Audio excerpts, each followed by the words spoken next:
बंटी की जादुई घंटी छुट्टियां हो गई थी तो उसकी मामी गुस्से से लाल पीली हो रही थी। बंटी, अभी तक कहाँ थे? खाने पीने की सुध बुध है कि नहीं? ये नई साइकिल किसकी उठा लाए हो? मामी, मेरा पेट तो भर गया है। एक बहुत ही नेक परी माँ मिल गई थी, उन्होंने मुझे मिठाई खिला दी और ये घंटी थमा दी। इस घंटी ने मुझे साइकिल दी। ये घंटी? साइकिल? मैं कुछ समझी नहीं। मामी, ये घंटी बड़ी जादू या चमत्कारी है। बंटी ने फिर 2 बार घंटी को बजाया और कहा, हे घंटी, मेरी मामी के कान के लिए सोने के झुमके, हाथ के कंगन, गले का हार दे दे। मेरे मामा के लिए सोने की जंजीर, अच्छी घड़ी, अच्छे कपड़े का उपहार दे दे। बंटी ने जो कुछ मांगा वो सब कुछ घंटी ने सामने हाजिर कर दिया। उसकी मामी खुशी से नाचने लगी। इतने में मामा जी भी वहाँ आ गए। उन्हें सारे सोने के गहने और अच्छे कपड़े देखकर वे खुशी के मारे चौंक पड़े। अजी, ये सब बंटी की जादुई घंटी का कमाल है। अपना बंटी सचमुच बेमिसाल है। इसकी परी माँ ने ये अनुपम उपहार दिया है। घंटी ने ही हम सब का उद्धार किया है। मामा जी, परी माँ को बुलाऊं क्या?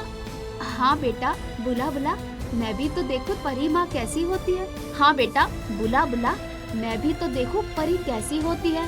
बंटी ने 3 बार घंटी को बजाया और इसके बाद आकाश में एक रोशनी हुई और उसकी परी माँ उसके सामने हाजिर हो गई।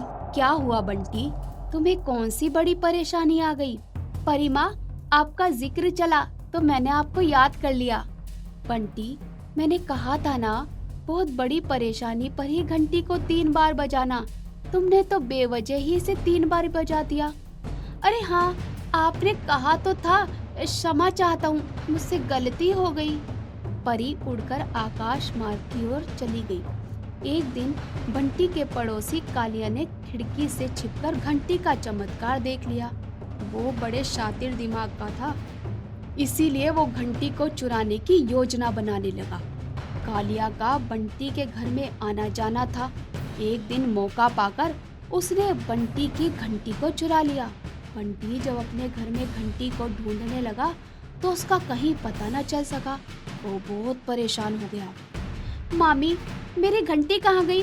उसे ढूंढने में मेरी मदद करो, मैं उसके बिना नहीं रह पाऊंगा। मामा, मामी और बंटी तीनों घर में घंटी को ढूंढने लग गए, लेकिन वो घर में हो तब न मिले। सभी लोग मायूस होकर बैठ गए। उधर कालिया ने अपने घर में घंटी को बड़े सम्मान के साथ टेबल के ऊपर रख दिया। इसके बाद उसने 2 बार घंटी को बजाया। हे घंटी, सोना, चांदी और दौलत के ढेर लगा दे। ये क्या? उसके घर में कंकड़, पत्थर, ईंट, कूड़े, कचरे का ढेर लगने लगा। उसका पूरा घर ही इन सब चीजों से भरने लगा। हे भगवान, ये क्या हो रहा है? ये घंटी, मैंने तुमसे मांगा सोना चांदी, तुमने तो कर दी मेरे घर की बर्बादी। बचाओ, बचाओ, बचाओ! ये कहते कहते कालिया घर के बाहर भाग आया। कालिया का शोर सुनकर कुछ लोग बंटी और उसके मामा भी वहाँ पहुँच गए। अरे बंटी, मेरे घर को बचाओ, मुझे बचाओ! क्या हुआ चाचा? ऐसी कौन सी आफत आ गई है? अरे बंटी, कुछ मत पूछो, तुम्हारी घंटी ने मेरा पूरा घर पत्थर, कूड़े, कचरे से भर दिया है। बंटी दौड़कर घर के अंदर गया और अपनी प्यारी घंटी को उठाकर बाहर ले आया। अरे कालिया, देख लिया चोरी करने का अंजाम। घोड़ी भी पहचाने मालिक की लगाम। अरे ये बंटी की घंटी उसका ही कहना माने है, उसे ही पहचाने है। मुझे माफ कर दो, लालच में मैं अंधा हो गया था। अब लालच मत करना भाई, उठकर घर की करो सफाई। अब घंटी फिर से बंटी के हाथ में आ गई। मामा मामी के साथ उसकी जिंदगी संवरने लगी। सीख, चोरी करना पाप है, लालच बुरी बला है। साधु का जादुई प्रेम। एक गांव के किनारे बनी एक कुटिया में एक साधु रहते थे। वो दिन भर ईश्वर का भजन कीर्तन करके समय बिताते थे। उन्हें ना तो अपने भोजन की चिंता रहती थी और ना ही धन कमाने की। गांव के लोग स्वयं ही उन्हें भोजन दे जाते थे। साधु उसी भोजन से पेट भर लिया करते थे। उन्हें ना तो किसी चीज की इच्छा थी और ना ही लालच था। साधु बहुत उदार और कोमल हृदय व्यक्ति थे। यदि कोई दुष्ट व्यक्ति उनसे कभी कटु शब्द भी बोल देता तो साधु उसका बुरा नहीं मानते थे। सभी लोग साधु के व्यवहार की प्रशंसा करते थे। इसी कारण सभी लोग साधु की हर प्रकार से सहायता किया करते थे। एक बार कड़ाके की सर्दी पड़ रही थी, बहुत अधिक ठंड थी। साधु अपनी कुटिया में आग जलाकर गर्मी पाने का प्रयास कर रहे थे। तभी उन्हें अपने दरवाजे पर दस्तक सुनाई दी। साधु सोचने लगे कि सर्दी की रात में इस वक्त कौन हो सकता है। साधु ने दरवाजा खोला तो देखा कि एक सफेद रंग का कुत्ता बाहर खड़ा है, जो सर्दी से कांप रहा था। कुत्ता बोला, मैं सामने के पहाड़ों पर रहता हूँ। वहाँ आजकल बर्फ गिर रही है, इस कारण मेरा जीना मुश्किल हो गया है।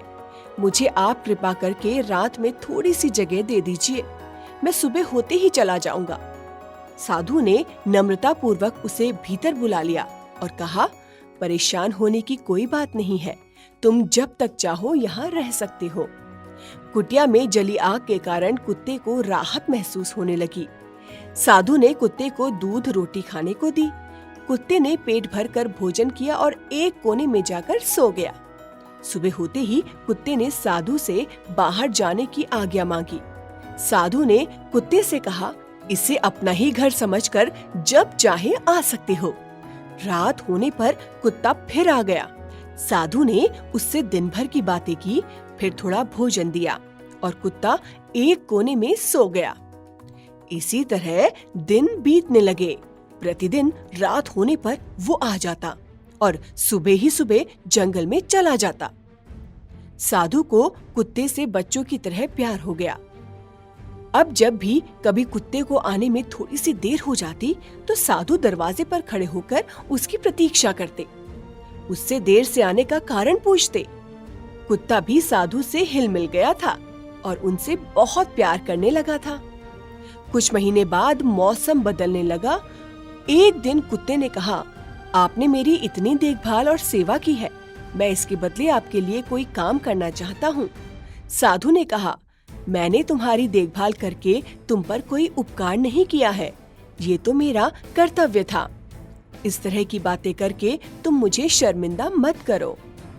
मैं किसी उपकार का बदला नहीं चुका सकता, इतनी मेरी सामर्थ्य कहाँ। बस आपके साथ रहते रहते आपसे प्रेम हो गया है। इस कारण मैं आपकी सेवा करके स्वयं को गौरवान्वित महसूस करना चाहता हूँ। मेरी हार्दिक इच्छा है कि मैं आपके काम आ सकूं। साधु कुत्ते की प्यार भरी बातें सुनकर हार्दिक खुशी से गदगद हो उठे और कुत्ते के सिर पर हाथ फेरते हुए बोले, मुझे ना तो किसी चीज की आवश्यकता है और ना ही कोई विशेष इच्छा। गांव के लोग कुटिया पर ही मेरा भोजन पहुंचा जाते हैं, मेरी बीमारी में मेरा ध्यान रखते हैं, मुझे और क्या चाहिए। कुत्ता बोला, ये सब तो मैं जानता हूँ। इतने महीनों तक आपके साथ रहकर आपकी आत्म संतुष्टि की प्रवृत्ति मैंने अच्छी तरह देखा व सीखा है। फिर भी कोई भी काम हो तो बताइए, मैं उसे पूरा करने की कोशिश करूँगा। साधु कुछ देर से सोचते रहे, फिर कुछ सकुचाते हुए बोले, यूं तो जीते जी मुझे किसी चीज की आवश्यकता नहीं है, फिर भी कभी कभी सोचता हूँ कि मेरे पास एक सोने का टुकड़ा होता जिसमें से कुछ भगवान को चढ़ा देता और कुछ मेरे मरने पर मेरी क्रिया कर्म में काम आ जाता। मैं गांव वालों की कृपा का बदला अपनी मृत्यु के बाद पड़ने वाले बोझ से नहीं देना चाहता। कुत्ता साधु की बात सुनकर सोच में पड़ गया। वो बोला, बस इतनी सी बात है बाबा, इसमें आप इतना सकुचा रहे हैं?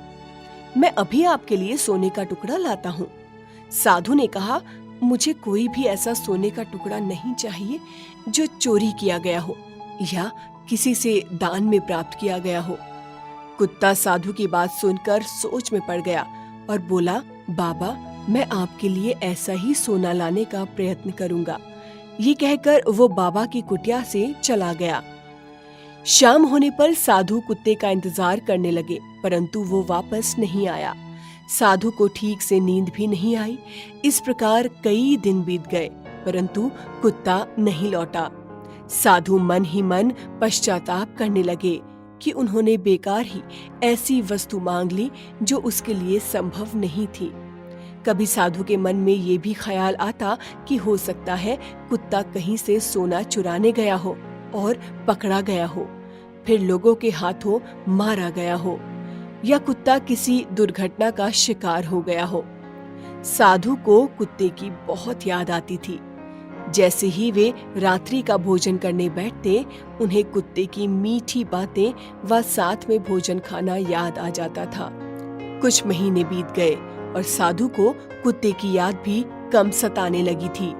साधु अपने भजन कीर्तन में मस्त रहने लगे। अब कुत्ते को गए 6 महीने बीत चुके थे और कड़ाके की सर्दी पड़ने लगी थी। एक दिन अचानक कुटिया के द्वार पर किसी ने दस्तक दी। साधु ने द्वार खोला तो ये देखकर हैरान हो गए। द्वार पर बीमारी के कारण दुर्बल और पतला सा लग रहा कुत्ता खड़ा था। साधु ने कहा, अंदर आओ, तुम इतने दुर्बल कैसे हो गए? कुत्ते ने खुशी के आंसू बहाते हुए सोने का टुकड़ा साधु के आगे रख दिया और अपना सिर साधु के चरणों में टिकाकर बैठ गया। साधु कुत्ते के सिर पर प्यार से हाथ फेरते हुए बोले, तुम्हें इतना परेशान होने की क्या जरूरत थी? तुम नहीं जानते कि मैं तुम्हारे लिए कितना परेशान रहता था। मैं बिल्कुल भी परेशान नहीं था। मुझे तो अपना कर्तव्य पूरा करना था। आपके प्यार का मैं सदा ऋणी रहूंगा। मेरी ये छोटी सी भेंट आप स्वीकार कर लीजिए। साधु का मन भी कुत्ते के प्यार को देखकर विचलित हो उठा। उनकी आंखों से आंसुओं की धारा बह निकली। वे बोले, अच्छा ये बताओ, तुम इतने दिन थे कहाँ? ये सोने का टुकड़ा कहाँ से लाए? कुत्ता बोला, मैं जिन पहाड़ों पर रहता हूँ उसी की दूसरी तरफ सोने की खाने हैं। वहाँ पर खुदाई के वक्त सोने के कण उड़कर गिरते रहते हैं। मैं इतने दिनों तक उन्हीं को इकट्ठा करता रहा। इतना कहकर वो साधु के पैरों में लेट गया। साधु उसको प्यार करते हुए बोले, तुमने मेरे लिए इतनी मेहनत की है, ये मैं सबको बताऊंगा। कुत्ता बड़ी कमजोर आवाज में बोला, मैं नहीं चाहता कि मेरी छोटी सी सेवा के बारे में लोगों को पता चले। मैंने प्रसिद्धि के लालच में कुछ नहीं किया। ये प्रेरणा तो मुझे आपके प्यार से ही मिली है। कल मैं जब इस दुनिया से चला जाऊं, उसके बाद आपका जो जी चाहे कीजिएगा। साधु बोले, ये कैसे हो सकता है कि तुम्हारी इतनी मेहनत और सेवा को लोग ना जाने? अगर तुम नहीं चाहते हो तो यही सही, लेकिन अब मैं तुम्हें यहाँ से जाने नहीं दूंगा। इतना कहकर साधु उसके लिए दूध रोटी लाने चले गए। उनके हाथ में दूध का कटोरा था और रोटी। जब उसको खाना देने गए तो देखा उसकी सांस बंद हो गई थी। ऐसा लग रहा था कि वो बेचारा तो सिर्फ साधु के जादुई प्रेम की भरपाई करने ही किसी तरह यहाँ तक पहुँच पाया था। साधु की आंखों से आंसुओं की अविरल धारा बह निकली।